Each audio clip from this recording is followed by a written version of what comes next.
If you thought about starting a business, or even if you're in business, you'll know it's really tough. Most businesses fail and they're just about getting by.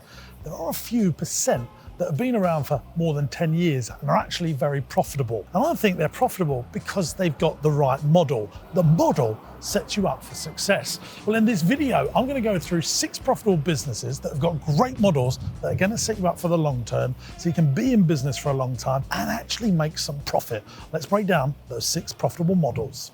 Now on the flip chart here, I've got 6 different profitable business models that I'm going to break down for you. And here's the thing, I actually trade in some of these businesses. So they're coming from a place of experience. If you're new to my channel, I employ over 1,000 people. I trade lots of different businesses. And I've been doing it for like 20 years now. And I've been in some businesses that are just tough. It's like pushing water up a hill. And I just don't want that for you. So I want you to think about this model mindset for success in entrepreneurship. Let's have a look at the first one that I've discovered. Now this is childcare. I've got 10-day nurseries and a few more in the pipeline. I started this business nearly 20 years ago now. What do I like about this business? Well, you get a customer and they stay with you 4 to 5 years. So you've got good average lifetime value. Now that's one of the most important things when you're looking for businesses to start, or even if you're in business, should you be growing the one you're in to the next level, or should you invest in another type of business? Lifetime value, average lifetime value is absolutely crucial. What I also love about this business is people are paying you up front for the service, so you haven't got to worry about cash flowing, lending money to customers. That's another great thing about this. I love this business because it's regulated as well. The government sets out a set of parameters that you've got to follow. So all the competition are working to the same set of parameters. And it's also really good because of OPM. Other people's money want to invest into that sector. And that's one of the little cheats of seeing if a business model is good.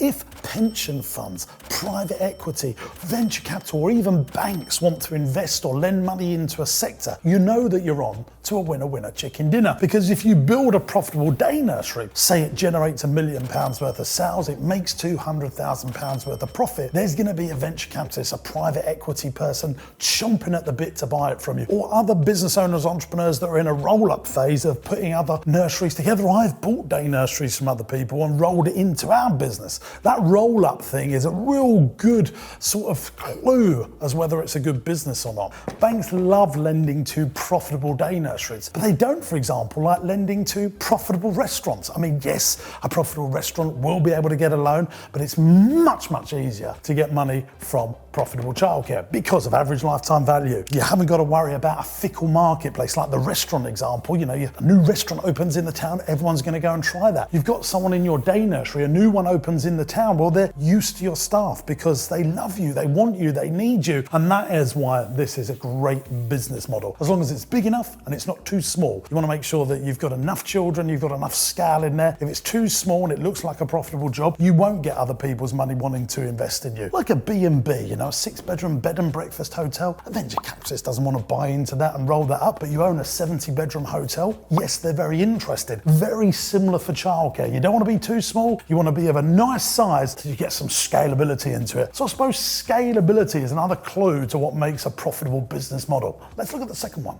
A second great model that I love is food services business. Now imagine if you've got a big office block full of workers, or a big factory, or even a big secondary school. The person that's got to feed or responsible for feeding all those people would need to engage a food services business. Now there's some massive, massive businesses out there like Cisco. They own Brakes in the UK and they're a massive firm in the US as well, and they're buying up and rolling up all these businesses all the time. There's other people's money, private equity, pension funds, all going into this sector because of a number of reasons. Well, you've got lots of repeat and regular customers. You sign a secondary school up, you know what they're going to be ordering. You sign a factory up or a big office block, you know what they're going to be ordering. So it's quite good because of predictable cash flow. You sign a customer up and they continually, regularly order from you. You know, if we go back to our restaurant sort of scenario that we spoke about earlier, you know, a restaurant might only have the customer go there once or twice a year. You sign a food services business up that supplies the restaurant have got to find these new customers all the time, but you only need to find one restaurant, 100 restaurants to keep on buying from you to build a great business. That's what I love about food services business. It's that predictable cash flow. You can build it up and some someone wants to buy it if you build it to a scale when you exit. It's just a great business. So I do like food services business, so much so that I started one myself. Let me look at a story about this. I bought an ice cream company that was supplying restaurants and theme parks and also my attractions. And then I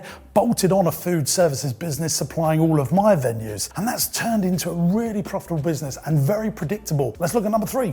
This one is contract catering, not to be confused with food services. It's very different. So if you've got a restaurant, another restaurant analogy here, you're gonna wait for all these new customers to come to you. Well, with contract catering, you are the school, you are the office block, you are the factory that's buying all the food in from the food services business, then feeding all the people. Now, why is this better than a restaurant? Because if you know how many people come to the school and they come every day, if you know how many workers come to the factory and you're providing the canteen services at the factory, you've got very predictable revenue. And this is one of the big things that we like about profitable business models. It is predictable cash flow. And that's what makes them very valuable models. If we can know what's going to happen, we can predict stuff, which is just unusual in lots and lots of businesses. Most businesses start from zero each month. They've got to find new customers all the time. Whereas contract catering, you've actually, the clue is here, contract, you've got a contract to provide the same service day in, day out all the time. So I do like contract catering. I've bid for lots of contracts to take on contract catering in factories and in office blocks because I realise I've got a food services business. So if I can have end-to-end supply chain, well, things could get really attractive. And contract catering, you build a big contract catering business, someone's gonna want to buy it when you exit it because it's just so predictable. It's not key person driven, which is another clue about great business models. If you can find a business where the owner, the entrepreneur, the founder isn't so key to making it all happen and we can rely on beautiful contracts, you're going to build something that's way more profitable. And this again is predictable. I just love it. So contract catering is number 3.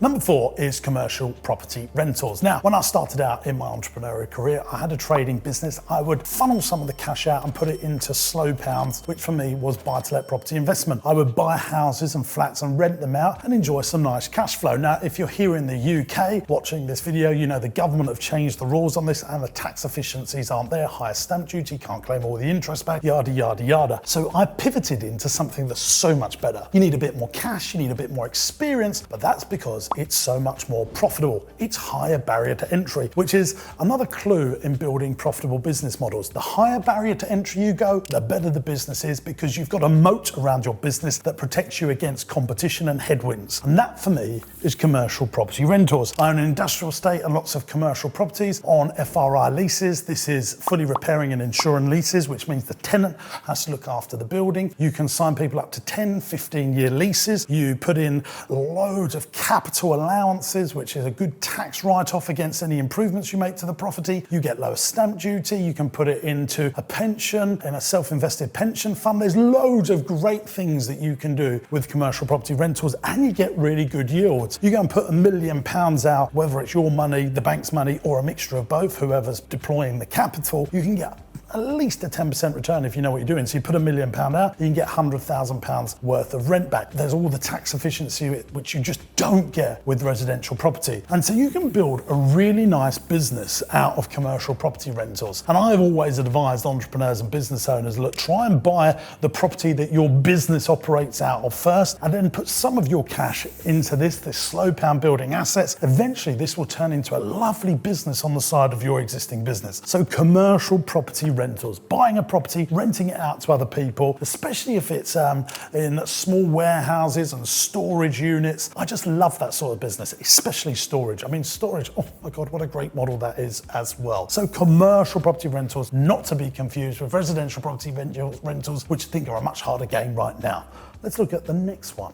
Number 5 is niche wholesale. What do I mean by niche wholesale? There's a phrase that I use on my podcast and indeed here on the YouTube channel, and that is riches in niches. If you can build a niche business, you'll find that those particular businesses are protected against margin erosion. What that means is big businesses are competing with you, so you're driving down your margin to compete with them. You end up competing on price. What we want to do is not do that because we want to keep as much gross profit and margin in the business as much as possible. So let's talk about fishing. You know, it's a big enough industry that you could bring in some products that you import from around the world. You could white label them or even manufacture them yourself. It's a big enough industry that you could build eventually a 10, 20, 30, 40, 50 million pound business. But it's probably not big enough for Amazon or Asda or supermarkets like Walmart to get in on the fishing game. They might do some of the big, most popular lines, but you can do all the lines and compete and create your own brand in a niche and then wholesale it to other shops, etc. Now I do this in my business. I created a niche toy business. We do a Make-A-Bear business where we make teddy bears. It's big, but it's not Amazon big. It's not supermarket big. I also make children's arts and crafts. Again, it's big, but you know, the biggest player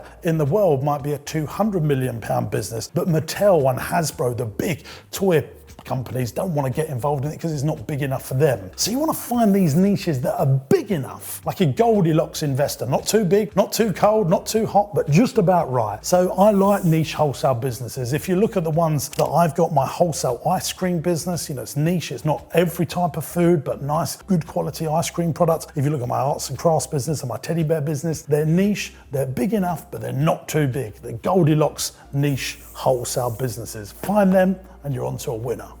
Number 6 is commercial hygiene and waste services. Now the clue is this magic word commercial here. We're not talking about direct to consumer. What is this type of business? Well, you need skips or you need waste taken away. Those commercial businesses, if you build them up to a size, you'll see roll-ups happening. That's other waste companies buying them or other people's money, i.e. investors, private equity and pension funds buying them all up and creating bigger companies, especially in the hygiene world. So this would be all the nappy bins and sanitary bins that are in office blocks, schools, public toilets, etc., etc. There's usually lots and lots of little independent companies that start up, do that, and then they all buy up each other and build much bigger businesses. Now, I like these businesses for a number of reasons. Predictable revenue. Other people's money want to buy it should you be profitable, wish you when to exit. Very recession-proof. People still need this stuff disposed of, even in an economic downturn. And because it's commercial businesses, you're dealing with much bigger companies, and it's very easy to value a business like this should you want to exit. So I like hygiene and waste services. Now I've got a little bonus one that I also identified. So this would be number 7, but it's really another formula to think about. And this is professional services. You know, if you're an accountant, you're a dentist, you're a solicitor, those types, or finance, anything that's professional and regulated always has a value to it.